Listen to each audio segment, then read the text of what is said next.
The 2015 Polyglot Gathering is brought to you by italki. Become fluent in any language. It's good to see so many of you again, new faces, old faces. It's really nice to be back in this room, holding this microphone, and talking with people who love languages. We're all a year older, but still learning more languages, so it's all good. So basically 10 months ago, I stood here. Well, actually not in this room, in that room, because they hadn't rented this room last year. And talk to you basically about a part of my life that had been very large, that had just come to an end, which was, of course, my time studying at university, which was 4 years of intensive studying, language learning, really focused stuff, and then all of a sudden, this whole new phase of my life started. So, of course, leaving university and suddenly not being really sure what to do with my life, I thought, well, why not learn more languages? That's probably a good plan. That's got me as far as I am so far. Which brings us actually onto the question that I asked myself, which has brought me to this point in my life, which was, which language should I choose? How many of you have ever had real problems with this question? The rest of you are lying. Okay. Now, how do you choose a language? It's so difficult. But basically, I mean, when I talk about this, not necessarily to people who are polyglots, but to my students and people who learn languages for real reasons, there are two main questions which kind of come up, which they need to answer in order to choose their language. Why and how? These are the two really critical questions that you need to have answers for in order to successfully learn a language. Now, when you meet someone who doesn't really know what a polyglot is, they've never really encountered this kind of hobby, they go, wow, you learnt so many languages. Why? Yeah? And then they go, how? So, I mean, these are quite important questions for us as well. And actually, in my experience, they're quite linked. Because if you have a why, you have a how. If you have a reason to learn a language, you have the motivation, you have the means, you have the drive, and all of that kind of comes in place. And then it's like, wow, I learned another language this year.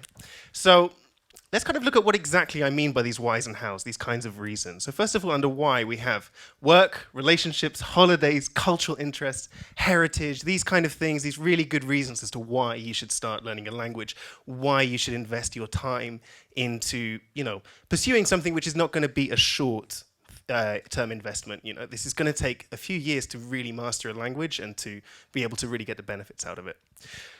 But often people do come around to it through the how. This is how I ended up learning Russian, simply because it was on offer at university. So I thought, okay, coin flip, there we go. 4 years of Russian. So that's this kind of thing. Is there a course available near you that will allow you to learn the language? Is it offered at your school? Do you have friends or perhaps even family that you can practice the language with regularly to make sure that you're actually using it? Or generally just any kind of contact with the language, Do you have resources available that mean that learning this language is a realistic choice? Now, I also have a third reason as to why we would learn languages, which I think probably applies more to people in this room. Okay, that sounds really cool. I want it, yeah? This happens a lot. You've all got your teach yourself vouchers in your bag. I know you're all going to be going with this reason, with what language that you end up buying. So let me bring this back now a little bit to my experiences. So obviously, finishing Polyglot Gathering last year, what do I do with my life? I was thinking about this, yeah? What sounds really cool? What do I really want to learn? And that was Hungarian, yeah? What a great language. It sounds so amazing. Richard took us to Hungary for the Polyglot Conference back in 2013, and I just thought it was so great because we assembled these language experts from all around the room in one place, in one city, where nobody could say a word of the language. Everyone was going around saying, do you speak English? And it was really humbling for all of us. So this really got my interest going in Hungarian. I really, really want this language. But having done this a few times now, having learned a few languages, having taken some all the way up to the seas, which has been a rocky ride, I knew this wasn't enough. I knew that this reason would get me to maybe chapter 3, and then the syndrome would kick in. Chapter 3 syndrome, the book's back on the shelf, and hey, we're back to thinking about other languages. So I needed more reasons than just this in order to make sure that I'd make a success of learning Hungarian. So I thought we'd move over to this reason. Why? I need to have a real reason to learn Hungarian, a real reason to get out of bed and want to do all those definite and indefinite verbs, those never-ending agglutinations. There has to be something driving me. And that is where I came to the idea, hey, why not move to Hungary? Yeah, there suddenly we have the reason, because every day I get up and I have to speak the language. And guess what? Now we have a how. I have people to contact with, I have people to talk with, and I have, resources around me, shops that actually sell books in Hungarian, unlike in Oxford where I was living. So I thought this was going to go really, really well. So this is where I ended up. Let's go to Hungary. It's going to be fun. I've done immersion before in Russia. It was really successful. I came back with a really high level, and I learned so much, not just about language, but about people, about culture, about life, and I just really, really wanted to go through this again. So that was it. My mind was made up. This is the plane that took me to Hungary. It was actually very uncomfortable, but that's another story for another time. We'll talk about that in the bar. So, preparing to go. I decided I was going to go to Hungary. I actually moved there around the 1st of August last year. And that gave me about 2 months between finishing my exams and actually arriving there to decide what I was going to do. So I had to think very carefully about how the person that I wanted to be when I landed in Budapest airport. How did I want to start this immersion experience? Was there anything I needed to think about? Should I learn the language in advance? Should I just expect to pick it all up there? Because, living abroad is learning by osmosis, right? Everyone tells you that. You don't even have to open the books. You just breathe it in and you're fluent, right? So was it even that necessary to learn the language before I go? Because, Anyway, but I decided, no, hang on, let's not get too carried away. So we'll learn a little bit first. So this is what I thought I was going to do. This is Hungarian, by the way, if you've never seen it before. I wanted to read basic signs. I wanted to be able to walk around my environment, to be able to pick words out, to know which was the boys' toilets, which is the girls' toilets, things like that, which are not always that, sure, when we're talking about nő and férfi in Hungarian, what the hell? So that was kind of quite important for me, not just from a language point of view, but just because I wanted to feel comfortable in my environment. I wanted to be able to read things, to understand things, recognize some grammatical concepts, and just go with a little bit more than hello, which is hello. Okay. I also wanted to make simple conversation while I was there, okay? Because, hello, how are you? I wanted to be able to, for example, buy things in shops and supermarkets. I wanted to be able to ask for things in shops and restaurants. But most important of all, I wanted as well to work a lot on my pronunciation. And that's actually what I spent a lot of the time before I went to Hungary doing. Now I'll explain why. Hungary is a country which I think probably has one of the lowest immigrant populations in the whole of Europe. I think I'm not 100% on the figures, but I think it's something like 98% Hungarian. So not a lot of people actually go there speaking the language who don't have some kind of Hungarian background, some kind of, link to the country. Not many people are there like me who just think, there, and we go. Now, pronunciation, therefore, was very important because I wanted to make sure that I got a good reaction from people when I tried speaking the Hungarian. I didn't want to immediately get English coming back at me. I wanted them to keep going. I wanted to kind of go incognito, if you like, be the secret Hungarian, He's maybe a little bit rude and awkward, but, still, he's definitely Hungarian. But what we're talking about here, what we're talking about here, the kind of level that I decided I wanted to go to Hungary with, is a pretty standard A1 level in the language, good some phrases, a little bit of knowledge about tenses, I can express myself okay, very, very, very basically functional. So that's what I worked on. I got my friend Colloquial Hungarian off the shelf after a while, gathering dust. I was on Memrise. A really, really nice Indonesian woman has turned the whole of the Colloquial Hungarian course into Memrise lists by dialogue, and it's amazing. I really respect the fact that she did that, because it must have taken a lot of time. She even made memes for every Hungarian word in Indonesian. So if you've been learning Indonesian and now fancy learning Hungarian, you've got a big leg up. Anyway, so this was my summer, basically. It was really good fun. And then one magical day, this happened. I arrived in Hungary.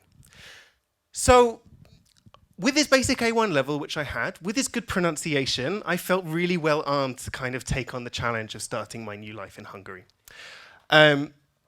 And what started off first was this real stage of euphoria. this is amazing. This country is great. It was the summer. It was really good weather.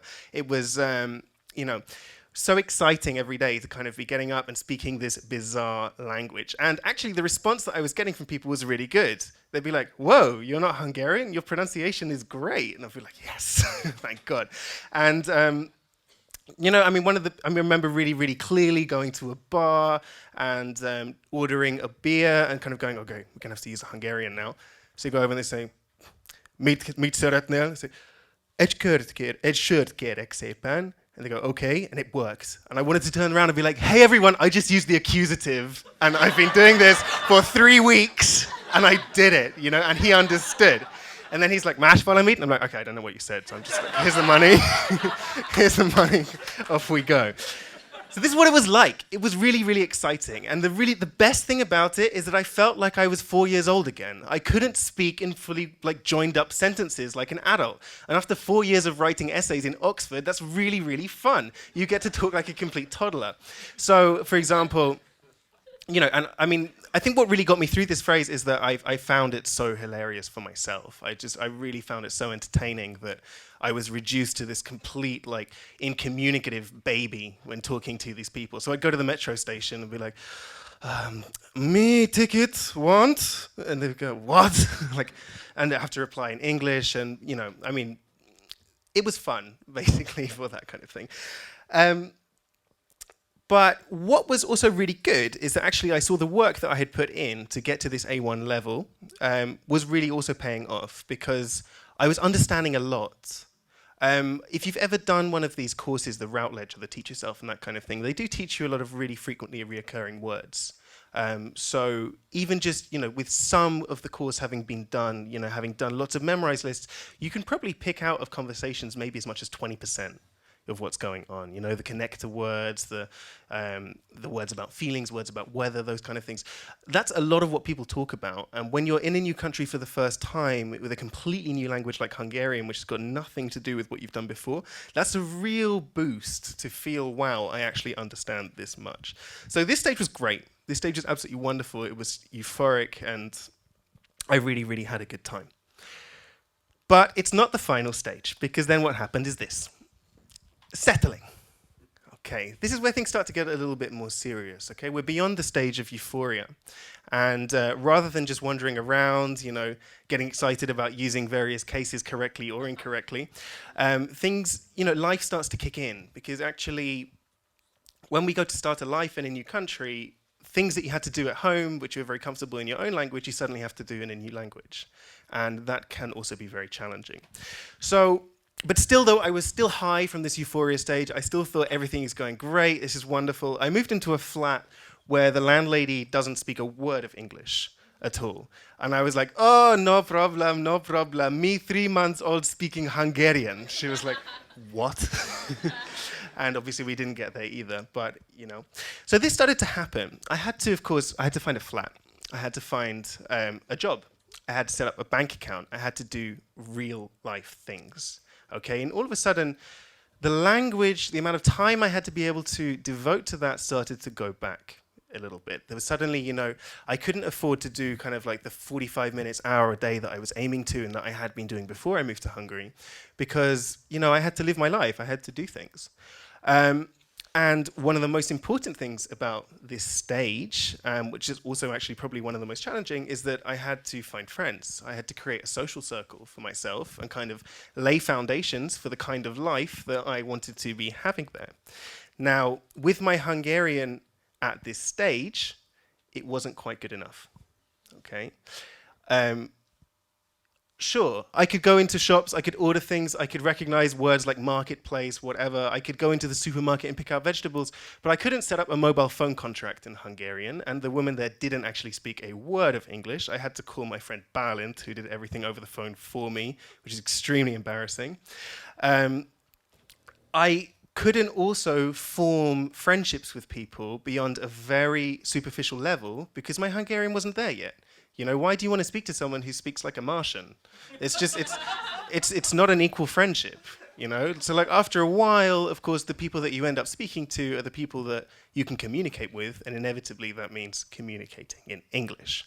So this was one of the first problems that I started to find with the way that I'd gone about doing this challenge. But what actually happens is that after this stage, something more serious happens. You're settling, and then all of a sudden there comes a point where it's like, whoa, well, you have to be settled now because you're building a routine. Now, what happens at this stage is the euphoria passes, the excitement of being in a new place dies down a little bit, and life starts happening again. And you have to be able to do the things that you were doing before in your native language, but in a completely new place where you don't necessarily have that same support network, and you certainly don't have the language skills to be able to do it. So we're talking here about building a routine now, living life every day in this new language. Now, what kind of level do you think that you might need in order to be able to do this? A2? B2? C1? Okay. Okay, so we have a lot of different opinions from A2 to C1. No one's saying A1, though, which is good because I wasn't so successful at it. So I'm glad that you all agree with me. This is tough. One of the things that we see very frequently amongst people who immigrate to other countries is they often end up doing work that does not match up with their qualifications, does not match up to their education or anything. And this is inevitably to do with their skills in language. As a native English speaker, I spent my whole life developing the way I speak English, writing in it, using it for all sorts of different purposes, and that makes me a fully functioning human being in English. But Hungarian, I'm not there. So this started to be kind of the real challenge of actually how do I make sure that this life which I'm creating for myself in Hungary involves actually speaking in the language all the time and involves actually coming there to do what I set out to do. Now, one of the problems that happened if we go back a stage at this stage is, like I talked about, with forming friendships. Okay, I'm not saying I don't have any friends, I have friends, but the friendships that I did manage to form were with people that, like I said, I could communicate with. So my friends in Hungary are all English speakers. And actually, I created a plan of how I was going to meet people in Hungary, how I was going to form friendships there. And it revolved around doing a course, a really intensive 1-month teacher training course, because I've done courses like that before. And I know that, after 4 weeks, it's like you've known people for years. It's a really good way to form friendships and that kind of thing. And that worked. And I have really, really good friends in Hungary from that. But obviously, they're all very proficient English speakers. And they teach English for a living. And speaking to me in Hungarian is not something that ever really happened, especially when I was at that really low level, So my routine that I created for myself actually ended up being in a bubble in Hungary, despite the fact that the language was everywhere, despite the fact that I had to use it all the time to do very basic things. When it actually came to getting beyond that, getting above that level, and really pushing now up into the Bs and perhaps even further, suddenly that was a really big challenge. And I was thinking, what actual advantage do I have by being in Hungary, Because I'm speaking not so much Hungarian. I'm working mainly online, talking to people through Skype in English and German and Russian, which means that actually the amount of contact that I'm getting with Hungarian is possibly even less than before. Okay, because before I went to Hungary, when I was still getting ready for this euphoria stage, I was sticking to my plans, I was studying, I had loads of enthusiasm for the language, and I was getting stuff done. But now I'm in Hungary, I see it every day, I hear it every day, everywhere. My pronunciation is still, it's decent, so people consider me to be Hungarian, but it's not quite matching up. So what's going on? Why is it that before you go to the country, in my case, my progress, my attitudes and everything were really, really positive, and then when I'm actually there living it, doing the actual experiment and getting the advantage of the immersion experience, it's not quite matching up? Well, living in a foreign country is something which is actually quite challenging. How many of you have seen this graph before? Not so many. Not seen but experienced, right. So this is the culture shock curve. Now, I find this graph really interesting. A lot of people would disagree maybe with the timeline, so we're talking here about 12 months. I was talking about this with Richard the other day, and he said, okay, but add another kind of 3 years and keep repeating it. That can also happen as well. But basically, this is something which kicks in at some point when you're living abroad, which perhaps we're not always best prepared for. And this is something that can really throw us off our language learning and really turn our opinions maybe against even the country that we're living in. So let's just talk about this briefly. If I come over here. So this is what I was talking about at first, the so-called honeymoon period, the euphoria period where everything is great, everything exciting, everything is new. Every successful interaction you have in that language is just like a real victory because it's so new to you. And according to this graph, this goes on for about 3 months, which I think is more or less in line with my experiences as well. Then we start to experience a dip. Often coincides with winter.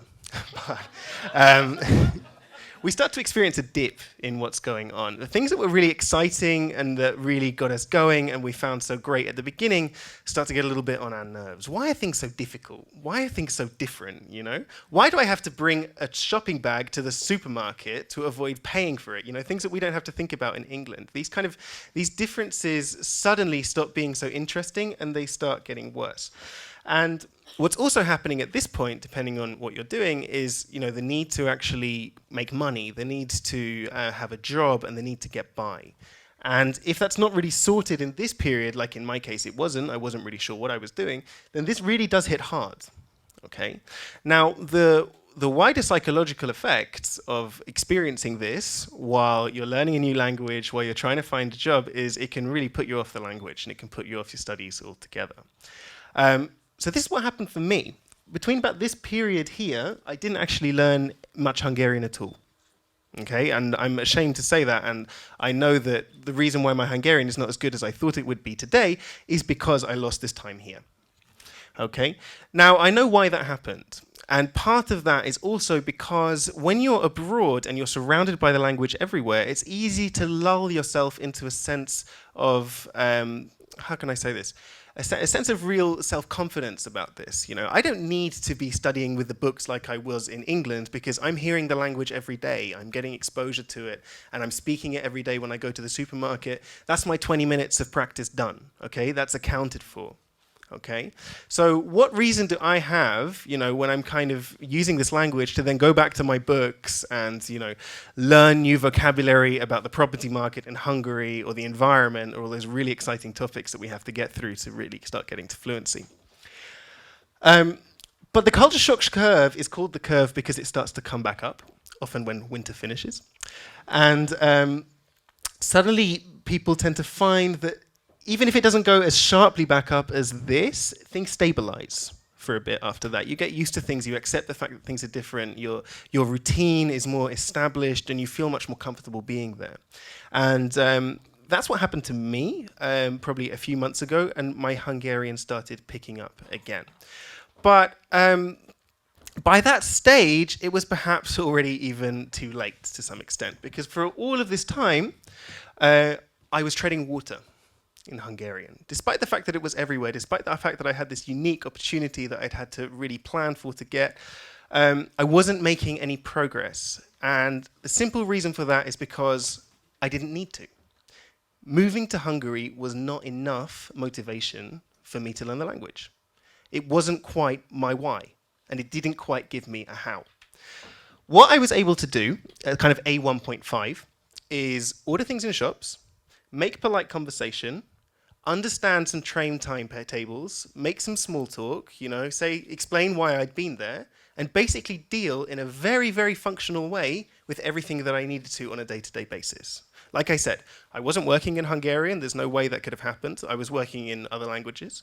And so that was basically all I needed to do. And so that is all I did. Because even though I went all the way to that country, even though I planned things, even though I set the bar high, it still wasn't quite high enough, or I still didn't quite have the right tools to actually get as far as I thought I was going to get. Now, I find this quite interesting because one of the things that I'm doing at the moment in my job is actually I'm helping people who move to Berlin, of all places, learn German. And the frequent thing that I'm seeing again and again is I don't actually need this.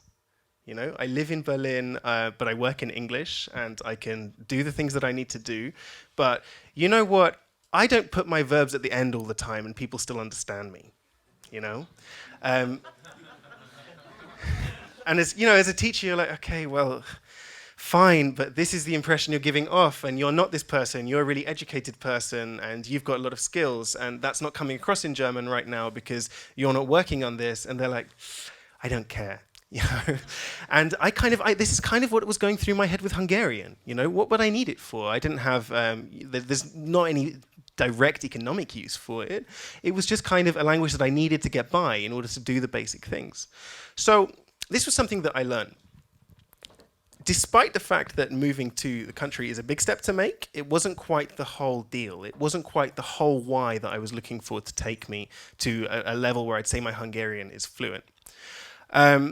So to do that, we actually need to do more planning. We need to think more carefully. And I think what we really need to think about actually is when we go to the country. So like again, earlier we were saying, what kind of level do we think we need to be at in order to settle in the country, in order to be able to start creating a life? We had a lot of different opinions between A2, B1, B2, C1, quite high even. My own opinion is that my Hungarian would have benefited a lot more from this immersion experience if I'd waited another year and if I'd studied a lot in that year and then tried to get to kind of a good B1 level and then really been able to benefit from being around the language, okay? Because at that stage with B1, you're understanding the basics of everything that's going on, and you're kind of much more functional than at A2. You're able to do much more than just buy things in shops. You can have conversations, you can express yourselves. You've got to a point where even if you're not talking in exactly the way you want to, you've got something going. You've started momentum, and you're opening your mouth, and you're talking, and people are understanding and responding. That's kind of what's happening at the intermediate stage of learning the language. And at that point, it's really beneficial to be surrounded by the language, because that's the point where we can start thinking about upgrading the language. Think about listening to the really authentic language which is going on around you and adopting it and making it your own as well. So that was one thing. The second thing which I think I should have thought about more is what actually I was going to be doing there and how I could be planning around that. Because I fell very easily into an expat bubble, and I'm still kind of in it. I'm finding my way out of it now because my Hungarian's got to a better level now where people do actually want to talk to me, which is nice. But it's still kind of a big problem in that my social network, everybody that I know, it all comes back down to English. And, through them, I'm meeting more people who speak English and a lot of people who want to practice their English. So that's kind of been quite a big challenge. So let's just go through this quickly. So when thinking about your immersion experience, go at the right time. Like I said, make sure that you've got to a B level is what I think I've learned from this experience, because otherwise you're wasting a lot of time there. You're wasting a lot of time still covering the basics when that's not actually the benefit that you can get out of being in that country. The other thing is you need to find ways to avoid English. I thought I'd come up with a plan, although I wasn't really thinking so strategically about learning Hungarian. I was thinking more about how am I going to meet people there that I'm going to like and have things in common with. And that worked. Like I said, I've got really good friends. But there are probably other things you can do to meet people where the common interest is not English. Okay, so for example, one thing is maybe even take a course in another language. Don't go do a Hungarian course where you'll be surrounded by English and German Erasmus students, but go learn Turkish, go learn Spanish, go do something completely unrelated to expats in the country where people there are going to be from that place and they're going to be wanting to talk to you about that. You don't even have to go and do like a language course. You could do something completely different, like a cookery course, anything like that. But as well, these kind of things, in order to make a real success of them, again, we come back to this level issue. You need to be at a point where you're pretty functional, on a good level and kind of intermediate. You also need to be thinking about what you're actually going there in order to do, you need to, if you're going to be going there to do a job, you need to be thinking about what language that you're going to be using, and then really, is it going to be worth it to actually go there in the first place if, your contact with the language is going to be 10 minutes in the morning, 10 minutes in the evening, because it's not much better than what you're getting at home. Now, when you go around moving to a country the way that I did, where I kind of picked the country first, then decided what I was going to be doing, your options are really limited. And often what you find as a native English speaker at least, but not just, you find yourself teaching English or teaching languages. And of course, when you're doing that, you're not using the language that you've gone there to learn. Now, this is a trap that I see many people fall into, especially in the language school that I used to work at in Hungary. There were people there who'd lived there for 7 years and still couldn't speak a word, which is not a good sign, you know. And I was introduced to one guy who was like, oh, this is the expat who speaks amazing Hungarian, and it wasn't that good. And he'd been there for 5 years. And it was like, okay, so this is not a very good precedent for me and my prospects of really making a lot of progression. But I think another really, really important thing that we have to think about is we have to find ways to fight functionality. This is the bubble, this is the treading water that I'm talking about. That point where you're getting by, you're doing things that you want to do, but we haven't quite got the energy to find that extra push to go beyond talking about really superficial things with people and actually start talking about things that matter and are complicated and require a high level of language, like politics, like work, like the news, current affairs. You know, these B2 topics are not something that you will talk about with people that you meet in the street, but A2 topics are. That's why you learn them first. It's as simple as that. So, you need to find a way to keep taking yourself out of that comfort zone, because what I learned is that as human beings, we crawl back into the nearest comfort zone there is and make it ours. And when it comes to language learning, that's not so useful, because we need to keep, like I say, raising the bar, finding new ways to test ourselves, finding new ways to make ourselves learn more vocabulary, learn better structures, and sound better. And actually, that's not as easy a task as it might seem. Perhaps in the question session that we're going to have in a few minutes, some of you will be able to share your experiences of how you've successfully done that, and I'll be able to apply them. Who knows? Okay. And like I say, fight functionality. Similar kind of thing. Keep pushing beyond what you're able to do currently and find areas that you're not aware of. Find areas that you don't feel so comfortable speaking in, and work out how you're going to handle them. Now, like I said, this wasn't my first immersion experience, actually, living in Hungary. I spent a year in provincial Russia, where my Russian benefited a lot by being exposed to all sorts of different conversations, having to talk about all sorts of different topics. And I basically came back from that year feeling very, very fluent. So if I compare the two experiences, what was different? So the first thing was, of course, that I went to Russia, like I said, after having done a year of intensive study with a B1 level, which meant that I could interact. The second thing was that I was living in a host family. That's huge. Okay, every day, there's nowhere to hide. You have to get up. You want something, you have to ask for it in the language. You're sick, you have to talk about it in the language. You're happy, you have to talk about it in the language. There is nowhere to run. And in Russia, there's not a lot of good Wi-Fi everywhere, so you can't hide with Netflix. You really have to talk to the people. So that was a very different experience to what I had, what I'm currently having in Hungary, because I really was forced to. There were very few comfort zones. The only comfort zones that I could crawl into were once I had mastered the language.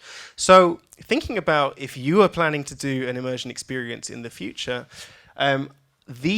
thinking about how you're going to have contact with the language every day is something I'd really recommend investing into. And if you possibly have the chance to have some kind of experience like that where you're in a host family, I'd 100% recommend doing it. Okay. Now, talking about where we are now, because I'm in Hungary at the moment with kind of an A2 level in Hungarian. I'd like to go further. How do we get there? I've got a few little tricks up my sleeve, and we're going to see how they work. So first of all, like I say, I found people who are now willing to speak to me in Hungarian. Okay, now I have to work out how I take advantage of that. So what I like to do is to approach things topic by topic in terms of how we can approach vocabulary, how we can approach expressing ourselves.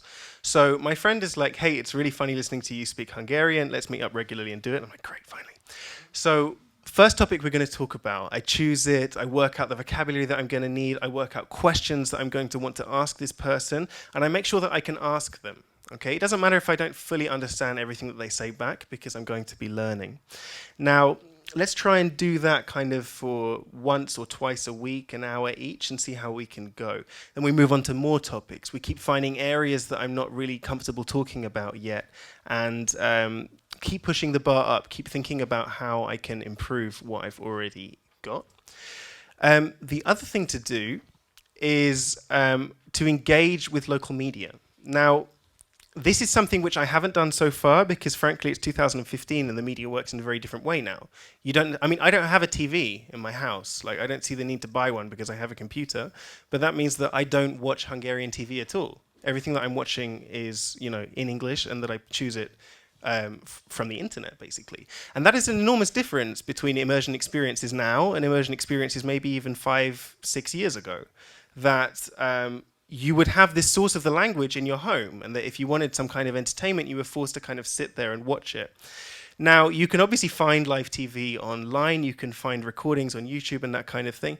So a little activity that I like to do when I'm watching this, especially where I'm at a level that I'm not understanding everything, is sit there with a notepad and a pen, and for the half-hour duration of that program, write down the words that I can pick out, but I don't quite know what they are.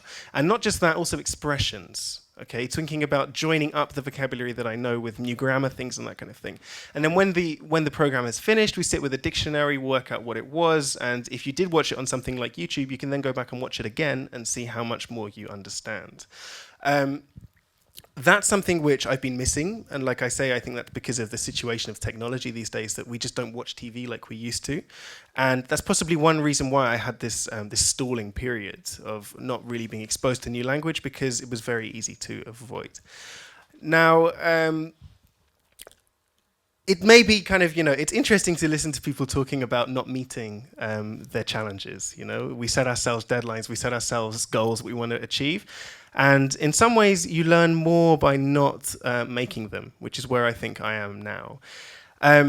Nonetheless, though, I think living in another country is not just about speaking the language. There are a lot of things that I've learned about an area of the world which I really had very little knowledge about before, which I'm going to be able to take away from me and say that living abroad has been a really positive experience that I enjoy and that I'd like to continue for a lot of my life.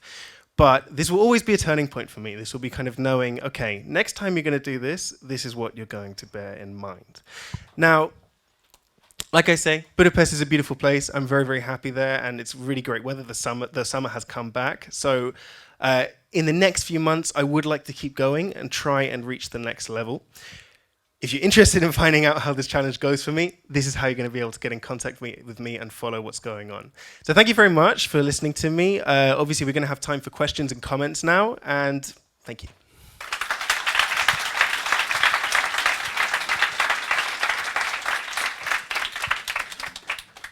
So does anyone have questions?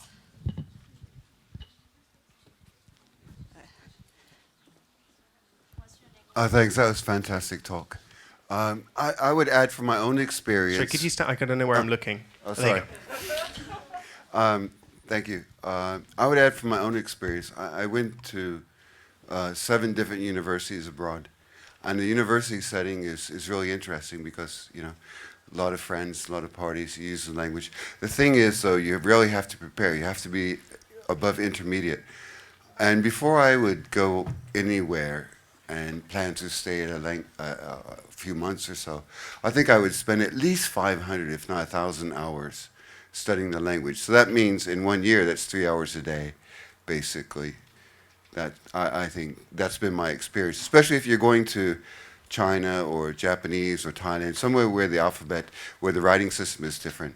Because a lot of people go to these countries and they never learn to read or write because it just takes too much. Thank you. Thank you. I mean, that's a lot of studying. 3 hours a day for a whole year. Wow. I mean, but maybe you're right. I mean, it's certainly, I think it's something that's going to depend on the language as well. Obviously, Hungary is not like going to France. The language is very, very different. And actually, one of the challenges that I discovered was studying the language from my formal textbooks was not actually a way to guarantee that I would speak the language that is spoken on the streets. So Hungarian's actually very complicated because there's like 1,000,000,001 different ways to express yourselves. And like in English, each of these have very different connotations, very different messages that they're transferring as well. So when I was reaching that store period, part of it was kind of, okay, I'm using the language which I've learned, that I've been told means please and that kind of thing, but I'm not always getting a very positive reaction. You know? And the reason for that is that I had no idea whether I was being polite or not. I had no idea whether I was being respectful or not, because frankly, my course wasn't that in depth. Very few courses are. And that is the kind of language, that's the kind of thing that being in the country will teach you, although it's painful and can be something to overcome, is the way people actually use the language, whether or not there's a lot of slang and that kind of thing that you'll have to be learning. And so, yeah, sorry, this is a point that I meant to put in when we were talking about that culture shock graph. This is also a lot of what's going on. So maybe doing a lot of studying, being in a position where you're much freer to communicate like you're talking about would help to overcome that. Hello. Just wanted to ask you, because you had some tips about how to plan an immersion experience, and I'd like to ask you if you're not in control of when you can go, whether that's work or if you just had an impulse to go to. It's a personal question, because I'm moving to the Czech Republic soon, possibly, and I don't have 6 months or even a year like Tim suggested. Do you have any sort of tips for, well, I'm going in a month, so what can I do in that experience? Or if people get sent by their job, or maybe the spouse moves in a week or something? Yeah, you're right. It's a very difficult position to be in sometimes, and we certainly don't have a lot of control over this. These things can just happen, all of a sudden you have to move. I think you need to just try and learn it as much as you can in that time. Really try to get comfortable with reading. Certainly make sure you can pronounce it properly by the time you're there. Really work on that. For the reasons I was talking about, you want to get as positive a response as possible from people. But I think you also want to think strategically. Start researching now what kind of things you could be doing in Prague that will get you exposure to the language when you're at a higher level. Look out for those courses that are on offer. Look out for those meetup groups, interest groups, all those kind of things that will help to steer you out of the expat bubble. And that will definitely help you to make sure that you don't have the stalling problems to such a great degree as I did.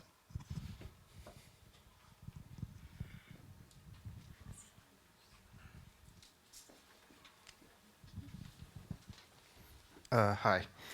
I was wondering, have you ever had an experience with an incubation period in a language? When I was 17, I went to Mexico as a Rotary exchange student, and I didn't know any Spanish at all. And the families that I lived with knew next to no English. So I had to learn, and I did learn fairly well, I think. But I didn't realize how well I spoke until after I came back 11 months and 1 day later. I was very hard on myself when I was down in Mexico. I didn't think I could ever really speak it that well. It wasn't until when I came back to America when I started speaking English a lot, and then I had opportunities to speak with Spanish speakers in the United States that I realized I was a lot more fluent than I thought. Yeah, so I've never had an experience like the one that you're describing, where kind of being thrown completely into an environment where I can't speak. But I think one of the important things to remember is that we have very selective memory about things. When we're looking back on how well I did in a certain situation, how confident I feel about my language skills in Hungarian now, standing in Berlin in front of a room of people who probably don't speak that much better than me in general, I feel a lot more confident about it. And I feel like I'm a lot more fluent now with retrospect than I do when I'm standing in line in T-Mobile in Budapest trying to top up my phone, you know? And one of the issues that we come across when we talk to people who've done through similar experiences is that when they're looking back at their immersion experiences, their selective memory will kick in as well. And suddenly they're not going to share all of the moments where it went really badly and they felt really unconfident about themselves, but feel more like, hey, well, you know, I went there for a year and I learned the language. So I think this is an issue that really kicks in when we're talking about this topic. None of us are really sure what is genuine, what we should be experiencing on this, and how much we should be learning. What I've learned from my experience is that the most progress can be made if you put in a year of study, get to a B level before you go, and then you can really enjoy being there. Otherwise, I think you're probably not making much faster progress than if you're at home.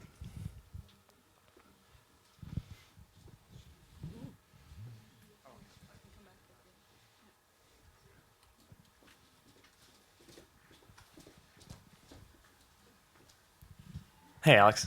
Hi. Thanks very much. This talk seems like it was made for me in my current situation. Right now I'm in Beijing, and is there a way you can put the graph back up for a second? I want to refer to it for a minute. Give me a second. There we go. Yeah, you see we're around 5 and 6 months in. That's about where I'm at right now. And you're in Berlin. Yeah, and I decided to come to Berlin. So we're kind of like here, right? In Germany. Yeah, exactly. But I was wondering because when you're at that stage, which you've shared with us, you've moved back upward again, which is great. I'm happy to hear that. But I'm wondering, like, there's a very sizable expat bubble in Beijing, and I've heard it's throughout China. And when you're trying to move yourself up, because we have the same experience, I didn't learn anything before I came that's, enough. I didn't learn enough before I came. So now I'm trying to get there. But the expat community there, which is what all my friends are, because I can't make any Chinese friends in Chinese yet, are not too helpful. So, like, generally my experience has been that the expats, in any language probably, are, like, gathering to commiserate and complain and, they want to talk in English. That's a national Hungarian trait as well. So, I mean... I want to do it with the natives, though, It's better. Anyway, this is leading to a question. The question is, have you found a way to not be lonely and, like, completely by yourself when you're learning? Because you can go have drinks with friends and be the expat and speak English, but if you're doing the Hungarian thing, in your case, it seems like you're doing it on your own. There's not really a lot of help unless it's from the natives. That's a really good question. So generally, I do learn languages by myself. I've not always gone to classes and stuff because I'm bad at commitment, and I like to learn at irregular hours, and I miss them, and we just get frustrated with each other.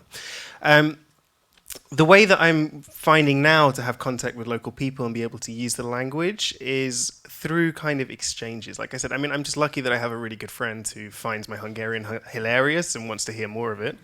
And that's lifting me up this now with the Hungarian, being able to speak like that. I guess you need to be able to find those kind of things, and maybe one way is to exploit your other languages, set up some kind of language exchange with someone who wants to learn another language that you speak, and maybe you can exploit that. Certainly when I stopped teaching English, as now mainly I teach German and Russian, I also noticed that my drive to learn Hungarian got better because I was engaging with my other languages, reminding myself what I really enjoy about learning and approaching that with a much refreshed perspective. So these are kind of things which are helping to lift me up. But like I say, I don't have any concrete answers at this point about how to solve these questions. I'm sure there are people in this room who do, and they will be around for this whole conference to talk to as well, I hope. So we're technically at time, but people in the back, does it sound like they're done yet? Because we can cheat and add more questions, hopefully. Does it sound like the other lecture is done yet? I'm sure they'll let us know. Okay, sounds good. I didn't see who was next. I actually can add to both what the both of you are going through. I had a similar experience in Thailand. Yeah. He's a new language partner. No, because I've been moving around basically since I finished university, and I'm a bit older now.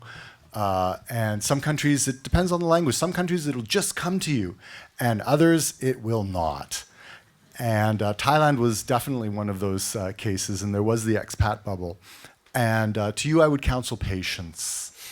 It took me about 2.5 years of really intensive effort to be able to have a conversation. And because Thailand, like Hungary, doesn't have a real experience of immigration like other parts of Western Europe or North America, most Thais see it as a binary proposition. You speak it or you don't. And very few people will be able to calibrate their speech to a level that you can understand because they just have no experience of it. Push yourself out of that expat circle, for sure, and it takes a couple of years. Yeah. It really isn't a short-term commitment. You know, I mean, it's so refreshing to actually hear someone say that, because one of the biggest issues that we have, I think, in the polyglot community is we're obsessed with time. We hear a lot about do things in 1 week, do things in 2 weeks, 2 months, 3 months, 6 months, you know. There's always this time element to everything that we're doing. But when you actually think about it, the people I know who speak lots of languages to the highest level, the best, took years to learn those languages. And I really don't think there's a point rushing things, missing vocabulary, setting yourself unreasonable expectations and unreasonable time limits that won't allow you to meet those goals, you know. Languages are a long-term investment, so let's accept them like that and go with the flow. And of course, this graph goes much, much further as well. I know we're at time. Could we hear from Sylvain? Because I know that he teaches immersion courses. Hello, thank you. Something triggered an old memory. 35 years ago, I went to Holland. I didn't remember to have asked myself, which kind of language do they speak there? Anyway. I had a reason, and the reason was blonde with blue eyes. And I found, and I started to work a lot to earn a living. And I found myself in the situation that I didn't speak French anymore, because if you don't use even your mother tongue, it gets rusty. I wasn't able to speak Dutch. And my English, I have decided as a principle not to use it. So, but when you told us that you were 4 years old, you started to walk like that, a little bit. It was your body language.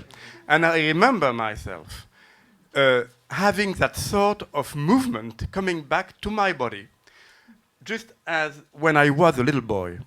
And I wanted to say that the experience of having no language at all to express myself has probably made me crazy about languages later. So even the difficult part of the shock curve can give a lot of beautiful things after. What a wonderful note to end on. Thank you very much, everyone.